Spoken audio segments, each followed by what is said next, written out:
भारतीय फिल्म उद्योग के पितामह कहे जाने वाले दादा साहब फाल्के का पूरा नाम धुंधीराज गोविंद फाल्के था।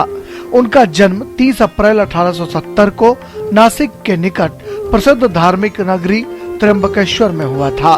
दादा साहब ने हाई स्कूल के बाद जे स्कूल ऑफ आर्ट में कला की शिक्षा ग्रहण की। फाल्के के जीवन में फिल्म निर्माण से जुड़ा रचनात्मक मोड़ सन 1910 में लाइफ ऑफ क्राइस्ट फिल्म देखने के बाद आया।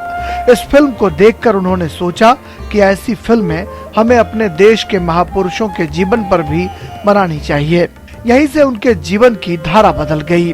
शुरुआती प्रयोग करने के बाद वे लंदन चले गए और वहां 2 महीने रुककर सिनेमा की तकनीक समझी और फिल्म निर्माण से जुड़े उपकरण लेकर भारत लौटे।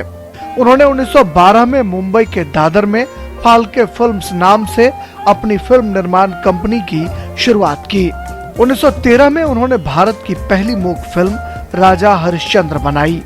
ये वो दौर था जिसमें संसाधन का घोर अभाव था, इसलिए फिल्म निर्माण से जुड़े हर पहलू को दादा साहब को खुद संभालना पड़ा।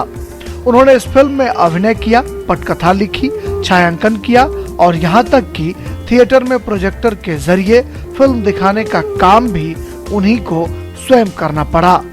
दादा साहब फाल्के के फिल्म निर्माण की खास बात यह है कि उन्होंने अपनी फिल्में बम्बई के बजाय नासिक में बनाई। 1917 तक वे 23 फिल्में बना चुके थे। उनकी इस सफलता से कुछ व्यवसायी इस उद्योग की ओर आकर्षित हुए और दादा साहब की साझेदारी में हिंदुस्तान सिनेमा कंपनी की स्थापना हुई।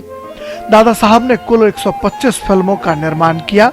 दादा साहब की अंतिम मूक फिल्म सेतु बंधन थी, जिसे बाद में डब करके आवाज दी गई। दादा साहब ने एकमात्र बोलती फिल्म बनाई, गंगा वतरन।